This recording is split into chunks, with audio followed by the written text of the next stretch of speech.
मो भौणी पूजा को 20 थर गेहिलिनी माउसिया बिया अल्पकी ढिला हेछि। नमस्कार सांग माने मु पुपुन मो भौणी पूजा सह घटिथिबा घटना आजि जणेबी। मो भौणी देखिबा को भारी सेक्सी आउता उच्चता 5 फुट 3 इंच हबो फिगर 36 बिना 30 बिना 34 हेबो आउ बयस तार 23। मोर बयस 26 उच्चता 5 फुट 9 इंच। आम घरे बापा बो मुन आउ पूजा रहू। जदि आपण वीडियो रे नुआ आसीछति तेबे चैनल को सब्सक्राइब करंतु एमिति का वीडियो देखिबा पाई लाइक शेयर कमेंट करंतु। पूजा आउ मु भारी क्लोज आमे एमिति मजा मस्ती करू किंतु केबे ता सह करिबा को भाबी नथिली। ता बाहाघर पाराद्वीपरे हेइथिला सेठी पोर्ट रे मो भिणेई प्राइवेट चाकरी करंती। आम घर आठगड़ एरिया रे सीए बाहाघरर 6 मास परे रज को आम घरे 1 मास पाई रहिबा को आसी थाए। सीए जो दिन आसिला बापा बो ता सह दिनयाक गपी गपी समय काटी देले। ता परदिन पूजा छात उपरे संध्या बेले बसी थाए आउ मु गली आउ एमिति कथाबार्ता हेली। मु पचारिली आउ जाइम बाबू कौन करुछंती सीए कहिला फोन करिथिले कहिले जे मते बहुत मिस करुछंती। मु कहिली हन तते एबे 1 मास जाय राति जाक मिस करिवे। पूजा मते हालका बाडे की कहिला धेत मु कहिली सत नुहन की। सीए हसी करी कहिला सीए जेतिकी मिस करिवे मु भी सेतिकी मिस करिवी। मुंता गाल को चिपी देई कहिली ओह मो भौणी 6 मास हेलानी राति जाक मिसिकी रहिलानी एतेबेलकू मु खुशी खबर सुनिबा कथा मते केबे मामू बनेइबो। सीए लाजेई की कहिला प्रोसेसिंग चालिछि हेला बळे जानिबुनी। मु कहिली आउ केते डेरी करिबो बे मु हेइथिले 2 मास भितरे खुशी खबर सुनेई देइथांती। सीए कहिला हम मते जणा अछि तो बाहाघर हौ जणा पडिबो। मु कहिली तते कोन जणा नाही खाली मु प्रोटेक्शन गुडाक करिछि बोली नहेले एबे गंडे गंडे छुआ मोर हुअंताणी। मो गर्लफ्रेंड गुड़ा को पूजार सांग कही घर को आनी बापा बो घरे नथिला बेले सेमानंको सह करे ताकू जणेई दिए जे ये आसुछि किए पचारिले तो सांग कहिबु। पूजा कहिला समस्ते कोन तो भड़िया हाइब्रिड। तापरे पचारिला आउ एबे किए अछि मु कहिली आउ नाही केही सबु भूल तोर तू तो बाहा हेई गलु आउ काहाकू तो सांग कही घर को आनिबी। सीए हसिला कहिला बिचरा। पूजा कहिला जिए थरे थरे आसिछंती सबु तांकू आउ थरे डाकी ओयो नेई जा। मु कहिली सबु सेकेंड टाइम मना करुछंती बा सेथिपाई तो मोर सबु बेले नुआ नुआ माल। पूजा कहिला तू कोन मनीष भड़िया तांको सह करुथिबु पशु भड़िया करिले आउ सेकेंड टाइम किए आसीबो जे। मु कहिली अरे नाही मु धीरे सुस्थे करे। पूजा हसी हसी कहिला मते जणा अछि तू रूमरे करू आउ बाहर को मरिगली लो सुबे हेला। मु कहिली सेमाने जदि संभाळी न पारिबे मु कोन करि पारिबी कह। सेठू पूजा कहिला तू कुकुर भड़िया कले किए संभाळी बजे। मु कहिली सतरे डोगी मो फेवरिटे पोजिशन आउ मु सेथिरे अधिका उत्तेजित हेइकी करि दिए। मु कहिली मु जाउछि तू बसी था। एतिकी भितरे मोर टेंगेई जाय थाए आउ मु सीधा बाथरूम जाई हलेइली आउ सोई पडिली। पूजार जन्मदिन 5 दिन परे थाए आउ मु ता पाई सरप्राइज प्लान करि थाए। तार आउ भिणेई पाई पुरी रे गोटे होटल बुक करिथिली सेमाने जिबे ठाकुर दर्शन करिवे आउ राति सारा एन्जॉय करि आसीबे। मु सेथिपाई पूजा पाई गोटे सेक्सी नेट बाला ब्रा पैंटी नाली रंगर आउ सेक्सी लिंगरी गोटे जोथिरे जिए देखिबो ताहार कंट्रोल करि पारिबनी। आउ ता पाई कुर्ती आउ लेगिंग भी आनी थाए ताकू 2 दिन पूर्वरु कहिथिली जे भिणेई को कहिथिबो जे तार जन्मदिन दिन सकाळु आसीबे आमे 3 जण पुरी जिबा। पूजा कहिथिला तांकू ता जन्मदिन राति टारे मु ताकू उठेई विश कली आउ ता रूमरे केक काटिलु आउ ताकू सबु गिफ्ट देली। गिफ्ट सबु पैक हेइकी थिला आउ से खोलिला प्रथमे कुर्ती आउ लेगिंग देखि कहिला मस्त हेइछि काली पिंधिबी एइटा। तापरे ब्रा पांटी आउ नेट ट्रांसपेरेंट नाइट देखि कहिला एगुडा को भाई भौणी को दिएबे छी। मु कहिली काली पुरी रे रूम बुक करिछि एगुडा पिंधिकी जाइम बाबू पाखकू गले मस्त खेळ हेबो। जल्दी प्रोसेसिंग हेले सिना मु मामू हेबी। सीए कहिला तू एगुडा केबे कलु। मु कहिली मो भौणी ता स्वामी को राति जाक मिस करुछि ता जन्मदिन रे ताकू टिके खुशी मिलिले वर्ष जाक खुशी रहिबो। सीए कहिला हौ धन्यवाद कही कुंढेई पकेइला। तापरे से सेही ब्रा आउ पैंटी देखेई कहिला भाई एगुडा तो पिंधिले सबु देखा जिवो जोटा लुचिबा कथा सेइटा देखा गले लाभ कोन।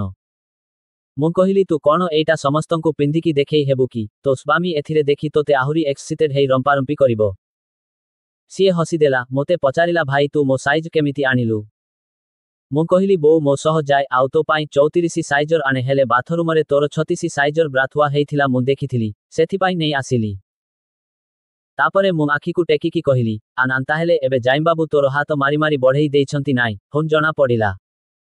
सीए हसिला आउ कहिला खाली हाथ मारिले कोन बढ़ी जिवो ना कोन। मु कहिली हाथ माने चिपा चिपी हेइछि आउ एतिकी कही मु स्माइल देली। ପୂଜା ତା ତରଭୁଜ ଉପରେ ହାତ ଘୋଡ଼େଇ କହିଲା ଭଉଣୀ ଜିନିଷ ଉପରେ ନଜର ପକେଇ ମାପି ଦଉଛି ଯା ସିଆଡ଼େ ବୁଲ କହି ମୋତେ ହାତରେ ଠେଲିଲା।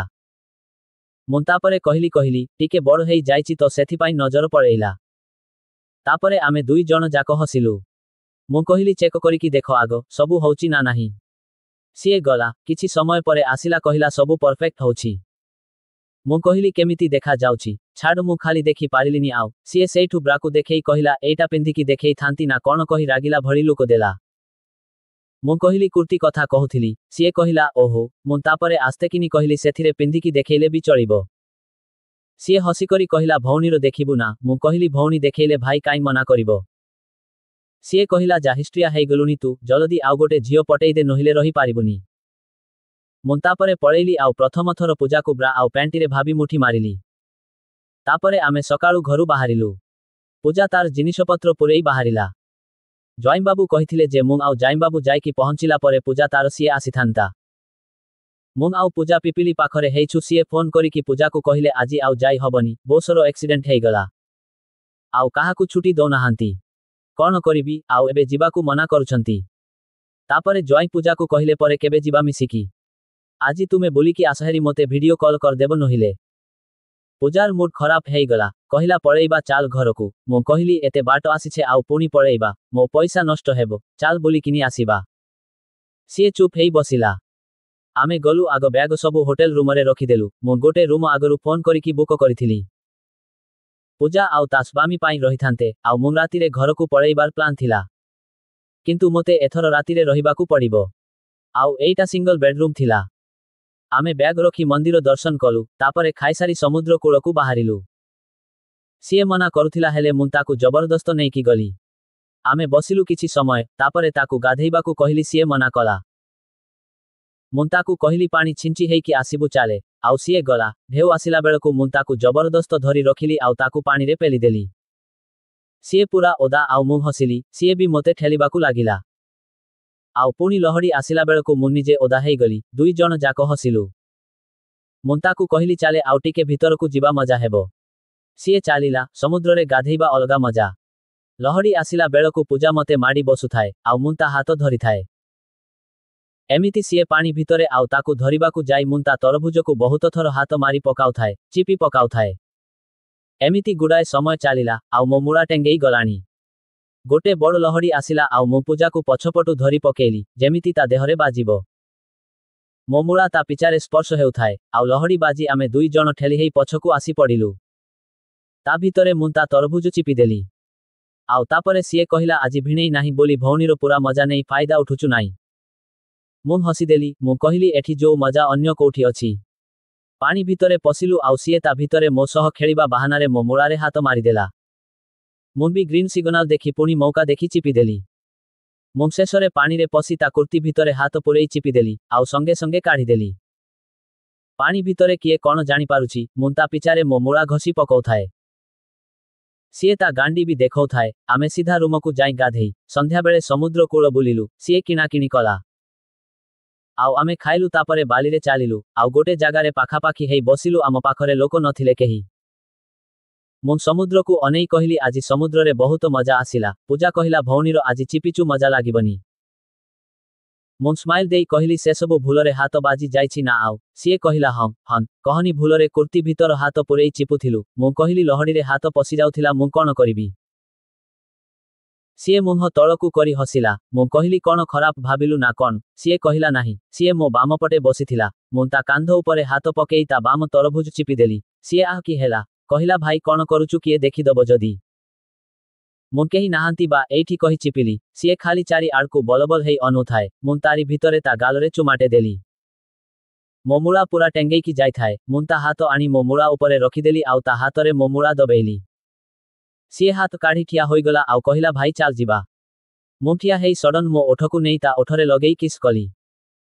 ସିଏ ମୋତେ ପେଲିଦେଇକି ଛାଡ଼ କହିକି ସାଇଡ୍ ହେଇଗଲା। ତାପରେ ସେ ମୋତେ ଖାଇବା ନେଇକି ତୁ ଆସେ ମୁଁ ଆଗରେ ଯାଉଛି କହିକି ହୋଟେଲ ରୁମକୁ ଗଲା। ଆମ ରୁମ୍ ସେଇ ସମୁଦ୍ର ପାଖରେ ଥିଲା। ତାପରେ ବାହାରୁ ଖାଇବା ନେଇ ମୁଁ ଗଲି ରୁମକୁ। ଦେଖିଲା ବେଳକୁ ସିଏ ସେଇ ନେଟ୍ ଟ୍ରାନ୍ସପରେଣ୍ଟ ନାଇଟ୍ ରେଡ୍ ବ୍ରା ଆଉ ପ୍ୟାଣ୍ଟି ପିନ୍ଧିଥିଲା। ମୁଁ କହିଲି ପୂଜା ତୁ ପୁରା ସନି ଲିଓନି ଭଳିଆ ଦେଖା ଯାଉଛୁ। ସିଏ କହିଲା ସତ। ମୁଁ ତା ପାଖକୁ ଯାଇ ତା ଦେହରେ ହାତ ମାରି କହିଲି ସତ। ତାପରେ ଉଠିକି ଆସିକି ଜିରୋ ଲାଇଟ୍ ଜଳେଇ ଦେଲି। ତାପରେ ତା ପାଖକୁ ଗଲି, ସିଏ ତା ଓଠ ଆଣି ମୋ ଓଠରେ ରଖି କିସ୍ କଲା ଆଉ ମୁଁ ବି କଲି। ଏମିତି 5 ମିନିଟ୍ କାଳ ଚାଲିଲା। ତା ଭିତରେ ମୁଁ ତା ଗାଣ୍ଡିକୁ ଚିପି ପକାଉଥାଏ। ଓଠ କାଢି କହିଲି ବେଶୀ ତ ରୋଲ କାଢୁଥିଲୁ ସମୁଦ୍ର କୂଳରେ। ସିଏ କହିଲା ସେଠି କିଏ କାଳେ ଦେଖିବ ବୋଲି ମୁଁ ପଳେଇ ଆସିଲି। ଏତିକି କହିବା ଭିତରେ ମୁଁ ତା ଟ୍ରାନ୍ସପରେଣ୍ଟ ନାଇଟ୍ ଖୋଲିଦେଲି ଆଉ ତା ତରଭୁଜକୁ ବଡିସ୍ ଉପରେ ଚିପିଲି। ବଡିସ୍ ଖୋଲିଦେଇ ତା ତରଭୁଜ ଭୁଣ୍ଡିକୁ ଚୁଷିଲି ଆଉ ଅନ୍ୟ ତରଭୁଜକୁ ଚିପୁଥାଏ। ସିଏ ବି ସେତେବେଳକୁ ଛାତିକୁ ଫୁଲେଇକି ବହୁତ ମଜା ନଉଥାଏ। ମୁଁ ତା ଆର ତରଭୁଜକୁ ଖାଇଲି। କିଛି ସମୟ ପରେ ତା ତରଭୁଜକୁ ଛାଡ଼ି ତା ପେଟ ନାହିକୁ କିସ୍ କଲି।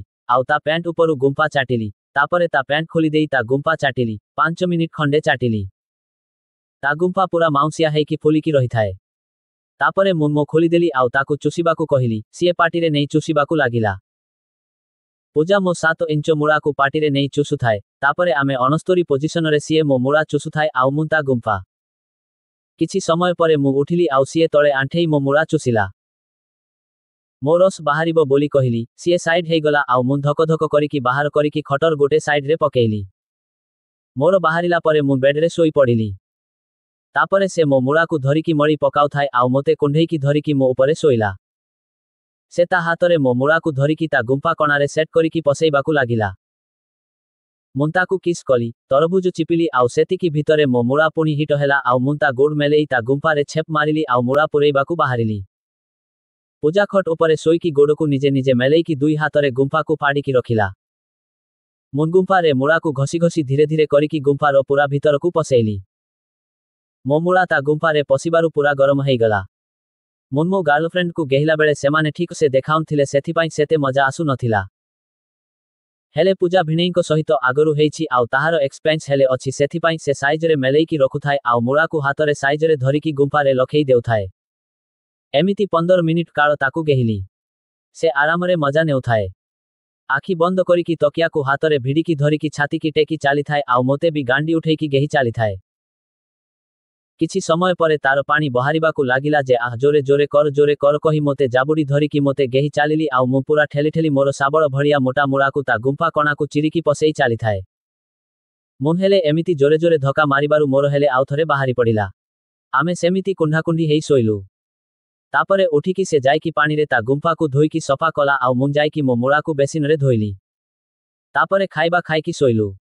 ପୁଣି ରାତିରେ ତାକୁ କୁଣ୍ଢେଇକି ଧରିକି ତା ଗୁମ୍ଫାରେ ଆଙ୍ଗୁଠି ମାରି ମାରି ଗୁମ୍ଫାକୁ ନାଳୁଆ କରିଦେଲି। ମୂଳା ପୁଣି ଟେଙ୍ଗେଇଲା ଆଉ ସିଏ ସେମିତି ଗୁମ୍ଫାକୁ ଦେଖେଇକି ଶୋଇଥାଏ। ମୁଁ ମୋ ମୂଳାକୁ ପଛପଟୁ ତା ଗୁମ୍ଫାରେ ପୁରେଇଲି ଆଉ ତାକୁ କୁଣ୍ଢେଇକି ଧରିକି ତା ତରଭୁଜକୁ ଚିପିବାକୁ ଲାଗିଲି। ସିଏ ସେଇଠୁ ସମ୍ଭାଳି ନପାରିକି ଉଠିଗଲା ଆଉ ମୁଁ ତାକୁ ଡୋଗି ପୋଜିସନରେ ରହିବାକୁ କହିଲି ଆଉ ସେ ନଇଁକି ଖଟ ଉପରେ ରହିଲା। ଆଉ ମୁଁ ମୂଳାକୁ ଗୁମ୍ଫାର ମୁହଁରେ ଲଗେଇକି ପେଲିଲି। ଏଥର ମୂଳା ରଗଡ଼ି ହେଇକି ଗୁମ୍ଫାକୁ ମେଲେଇକି ପଶୁଥାଏ ମୁଁ ଏମିତି ପେଲୁଥାଏ। ଆଉ 10 ବିନା 15 ମିନିଟ୍ ଭିତରେ ତାର ପାଣି ବାହାରିଗଲା ଆଉ ତା ସଙ୍ଗେ ସଙ୍ଗେ ମୋର ହେଲେ ବାହାରିଗଲା। ଆଉ ମୁଁ ମୋ ମୂଳା କାଢ଼ି ତା ପିଠିକୁ କୁଣ୍ଢେଇକି ଧରିକି ପଡ଼ି ରହିଲି। ସକାଳୁ ସକାଳୁ ଉଠିଲା ବେଳକୁ ପୂଜା ଉଠି ଗାଧେଇକି ରେଡି ହେଇ ଯାଇଥିଲା।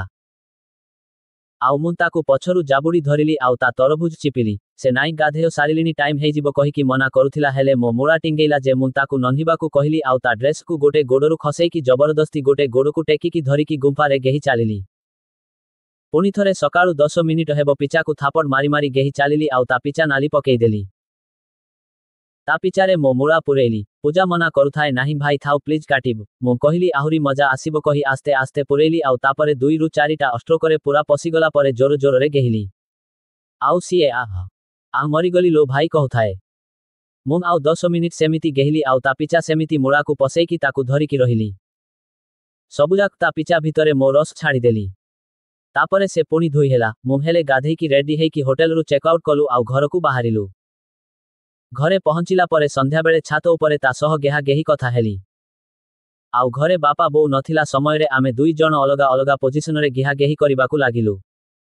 ସେ 1 ମାସ ପାଇଁ ରହିବାକୁ ଆସିଥିଲା ଆଉ ତାପରେ ସିଏ ପଳେଇଲା। ଆଉ ସିଏ ଯେତେବେଳେ ବି ଆସେ ମୌକା ପାଇଲେ ମୁଁ ତା ସହ ଗେହା ଗେହି କରେ। ଏମିତି 20 ଠାରୁ ଅଧିକ ଏବେ ଗେହି ସାରିଲିଣି ତଥାପି ତା ଗୁମ୍ଫା ସେମିତି ହେଇକି ରହିଛି କିନ୍ତୁ ଯାହାହେଲେ ଆଗ ଅପେକ୍ଷା ଟିକେ ଢିଲା ଲାଗୁଛି। ଭିଣେଇ ଜାଣି ପାରୁଛନ୍ତି କି ନାହିଁ ମୁଁ ଜାଣିନି। ଏହି କାହାଣୀଟା ଯଦି ସେ ପଢ଼ିବେ ତାହାହେଲେ ପୂଜାର ଗୁମ୍ଫା ଖୋଲିକି ନିଶ୍ଚୟ ଦେଖିବେ ଆଉ ମୁଁ ଗେହିକି କେତିକି ମେଲେଇକି ରଖିଛି ସେ ଜାଣି ମଧ୍ୟ ପାରିବେ। ଦେଖ ଭାଉଜଙ୍କ ଭଉଣୀକୁ ଗେହିଲି, ଭାଉଜ ବିୟାକୁ ଛୁଡ଼ିକି ଧରିଲେ ମୁଁ ଗେହିଲି। ଅନ୍ୟ ସତ କାହାଣୀ ଶୁଣ।